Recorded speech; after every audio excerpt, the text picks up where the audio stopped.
अगर आपका बच्चा हमेशा क्लास में फर्स्ट आता है तो जाहिर है ये आपके बच्चे और आपके लिए भी खुशी और गर्व की बात है और होनी भी चाहिए। आखिर सफल होने में क्या गलत हो सकता है या इसमें भी कोई प्रॉब्लम है? और आप अपने बच्चे की सफलता से खुश होकर अपने बच्चे की तारीफ करते हैं, जो कि वो डिजर्व भी करता है। और ये तो आप अपने बच्चे के भले के लिए, उसको मोटिवेट करने के लिए कर रहे हैं। तो भला इसमें क्या गलत हो सकता है या इसमें भी कोई नुकसान हो सकता है? कहीं आप अपने बच्चे की तारीफ करके उसके साथ कुछ गलत तो नहीं कर रहे? जानेंगे इस वीडियो में। लेकिन इससे पहले हमें सफलता का मतलब समझना जरूरी है। और सफलता को हम वैसे ही परिभाषित करेंगे जैसे मैनेजमेंट एजुकेशन के अंदर हम क्वालिटी को डिफाइन करते हैं। कैसे? चलिए एक उदाहरण से समझते हैं। मान लीजिए आप किसी 5 स्टार एयर कंडीशन रेस्टोरेंट में खाना खाने जाते हैं और वहाँ पर एक वेल ड्रेस्ड वेटर आपको पूरे हाइजीन के साथ आपके स्वाद के अनुसार एकदम तरीके से खाना परोसते हैं। और दूसरी ओर कल्पना कीजिए कि अगर आप किसी रोड साइड ढाबे में जाते हैं जहाँ पर एक छोटू नॉर्मल दाल रोटी और सलाद के नाम पर एक प्याज पकड़ा जाता है। अब इन दोनों पिक्चर्स को अपने दिमाग में रखकर बताइए कि आपके अनुसार इन दोनों ऑप्शंस में से किसकी क्वालिटी अच्छी है। शायद हम में से ज़्यादातर का उत्तर होगा 5 स्टार रेस्टोरेंट, लेकिन ऐसा जरूरी नहीं है। दरअसल ये डिपेंड करेगा आपकी एक्सपेक्टेशंस पर, उम्मीदों पर। यानी अगर आपकी एक्सपेक्टेशंस 5 स्टार रेस्टोरेंट से इतनी थी और उसने इतना डिलीवर किया, यानी आपकी उम्मीद से कम, तो वो एक पुअर क्वालिटी प्रोडक्ट की कैटेगरी में आएगा। वहीं अगर आपकी ढाबे से एक्सपेक्टेशंस इतनी थी और उसने इतना डिलीवर किया, यानी आपकी एक्सपेक्टेशन से ज़्यादा, तो वो एक बेटर क्वालिटी प्रोडक्ट की कैटेगरी में आएगा। यानी quality depends upon customers expectations, और एक्सपेक्टेशंस डिपेंड करती है कई चीज़ों पर, जैसे आपका उस प्रोडक्ट के साथ पुराना अनुभव, वर्ड ऑफ माउथ, यानी लोग उसके बारे में क्या फीडबैक देते हैं, उस प्रोडक्ट की एडवर्टाइजिंग के जरिए वो कंपनी क्या प्रॉमिस या दावे कर रही है, और आपका ओवरऑल परसेप्शन। ठीक उसी तरह कोई इंसान सफल है या नहीं, वो इस पर डिपेंड करता है कि उस इंसान की अपने आप से क्या एक्सपेक्टेशंस है, या उसके पेरेंट्स की, टीचर्स की, फ्रेंड्स एंड फैमिली मेंबर्स की, सोसाइटी की, और अगर वो वर्किंग है तो उसके बॉस की उससे क्या एक्सपेक्टेशंस है। और ऑफ कोर्स उसके पास्ट परफॉर्मेंस की भी भूमिका होती है इन एक्सपेक्टेशंस के सेट होने में। अगर वो उन एक्सपेक्टेशंस के बराबर या उससे ज़्यादा अचीव करते तो फिर वो सफल, वरना असफल।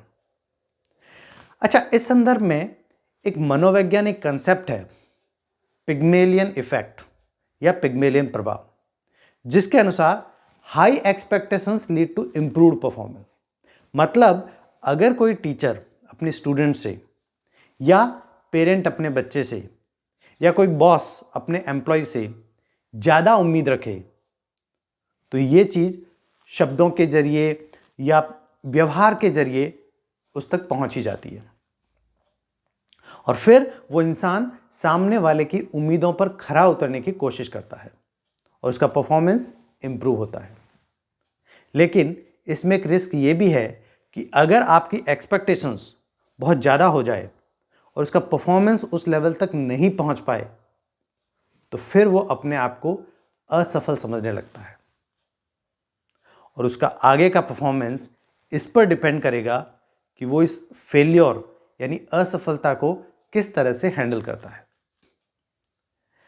उदाहरण के लिए कुछ समय पहले की बात है, और ये रियल लाइफ स्टोरी है। एक बहुत ही इंटेलिजेंट बच्चा था जिसके हमेशा साइंस में 100% स्कोर आता था। उसका IIT मद्रास में सिलेक्शन हो गया और वहां पर भी उसने बहुत अच्छा स्कोर किया।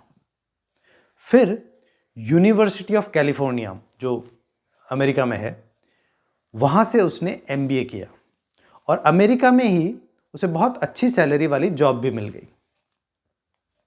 और फिर शादी के बाद अमेरिका में ही 5 बेडरूम का मकान खरीदकर सेटल हो गया। हर तरीके से सक्सेसफुल होने के बावजूद कुछ सालों पहले उसने अपनी वाइफ और बच्चों सहित आत्महत्या कर ली। क्यों? सिर्फ इसलिए कि अमेरिका में आए रिसेशन की वजह से उसकी जॉब चली गई थी। California institute of clinical psychology ने इस केस को डिटेल में स्टडी किया और उसके फ्रेंड्स एंड फैमिली मेंबर से बात करने पे यह पता चला कि इस बंदे ने जिंदगी में सिर्फ सफलता ही देखी थी और कभी भी असफलता का सामना ही नहीं किया था और अपने जॉब चले जाने जैसे छोटे से फेलियर को भी वो हैंडल नहीं कर पाया।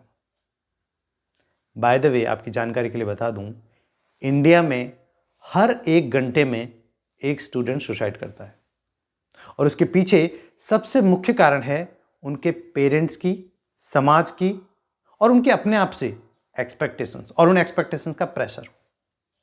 और इसीलिए मेरी सारे पेरेंट्स से ये हाथ जोड़कर विनती है कि अपने बच्चों पर किसी तरह की एक्सपेक्टेशंस का प्रेशर ना बनाएं, बल्कि उसे अपनी पढ़ाई को एंजॉय करने के लिए प्रेरित करें।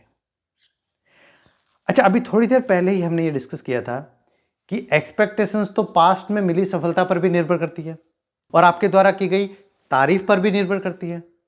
तो क्या हम बच्चों को सफल होने से रोक दें या उनकी तारीफ करना छोड़ दें? हम ऐसा बिल्कुल नहीं बोल रहे हैं। ऑफ कोर्स सफल होना अच्छी बात है, लेकिन आप बीच बीच में यह भी चेक करते रहें कि बच्चा असफलता को कैसे हैंडल करता है। और उसका एक तरीका हो सकता है स्पोर्ट्स। जब भी बच्चा कोई गेम खेलता है तो जाहिर है उसमें तो हार जीत होती रहती है, तो आपको यह देखना है कि वो हारने पर कैसे रिएक्ट करता है। इरिटेट तो नहीं होता, लड़ने तो नहीं लग जाता, रोने तो नहीं लग जाता, चीटिंग तो नहीं कर रहा, क्योंकि असल में सफल वही है जो असफलता को सहजता से हैंडल कर ले। और इसके लिए आपको यह भी इंश्योर करना चाहिए कि बच्चे को असफल होने के पर्याप्त मौके मिले। आई रिपीट, बच्चे को असफल होने के पर्याप्त मौके मिले, क्योंकि ये असफलताएं बहुत इंपॉर्टेंट रोल प्ले करती है बच्चे के ओवरऑल डेवलपमेंट में। और जहां तक तारीफ की बात है, हम में से ज्यादातर लोगों का बच्चों की तारीफ करने का तरीका गलत होता है। बस उसको ठीक करने की जरूरत है। आप जरूर तारीफ करें, लेकिन रिजल्ट्स की नहीं, एफर्ट्स की, आउटकम की नहीं, प्रोसेस की।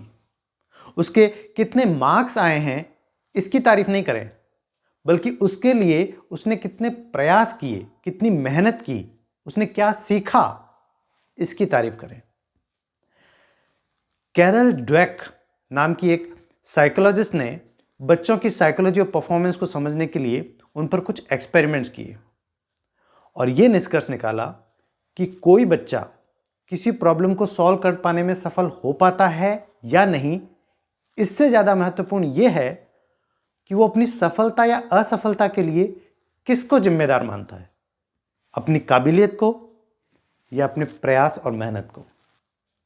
जिन बच्चों को लगता है कि वो अपनी काबिलियत की वजह से सफल हो रहे हैं, वो असफल होने पे जल्दी से डीमोटिवेट हो जाते हैं और उनका परफॉर्मेंस और डाउन हो जाता है। वहीं जिन बच्चों को यह समझाया गया कि उनकी सफलता उनकी काबिलियत पर नहीं बल्कि उनकी मेहनत पर डिपेंड करती है, और अगर वो किसी प्रॉब्लम को सॉल्व करने में सफल नहीं हो पा रहे हैं तो इसका मतलब है उन्होंने मेहनत कम की। ऐसे बच्चे दोबारा कोशिश करते, ज्यादा प्रयास करते, नए तरीके से प्रॉब्लम को सॉल्व करने की कोशिश करते, और जाहिर है ना सिर्फ ऐसे बच्चों के सफल होने की संभावना बढ़ जाती, बल्कि असफल होने पर भी ये कभी डीमोटिवेट नहीं होते। जबकि आपने ऑब्जर्व किया होगा कि कुछ कुछ पेरेंट्स तो अपने बच्चे की अपने फ्रेंड्स वगैरह के सामने तारीफ करते वक्त हद ही कर देते हैं। वो तो ये तक बोल देते हैं कि इसने तो कुछ खास पढ़ाई की भी नहीं थी, सिर्फ एग्जाम से पहले ही बुक्स को उठाकर देखा था और देखो फिर भी कितने अच्छे मार्क्स आ गए। पूरा सत्यानाश। ये कहकर वो इनडायरेक्टली अपने बच्चे के दिमाग में ये फिट कर देते हैं कि वो तो गॉड गिफ्टेड है और उसको तो मेहनत करने की ज़रूरत ही नहीं है। और जब नेक्स्ट टाइम वो बच्चा उतना अच्छा नहीं कर पाता तो वो अपने आप को एक फेलियर समझता है, क्योंकि उसको लगता है कि अब उसने अपनी वो सारी दैवीय शक्तियां खो दी है। कुल मिलाकर कंक्लूजन ये है कि हमारी तारीफ से बच्चों को ये एहसास होना चाहिए कि उनको सफलता उनकी मेहनत और प्रयासों के कारण मिली है, इसलिए नहीं कि वो कोई एक्स्ट्रा स्मार्ट चाइल्ड है। उसी तरह असफल होने का कारण उनकी मेहनत में कमी है, ना कि उनमें कोई कमी है। वैसे ह्यूमन बिहेवियर और साइकोलॉजी काफ़ी सब्जेक्टिव चीज़ है और हो सकता है कि आपके विचार मेरे विचारों से अलग हो, जिसका मैं पूरी तरह सम्मान करता हूं। इस संदर्भ में आपके जो भी विचार हैं या अनुभव हैं, प्लीज़ कमेंट सेक्शन में लिखकर ज़रूर बताइएगा। और हाँ, अपना और अपनी फैमिली का ख्याल रखिएगा। धन्यवाद और जय हिंद।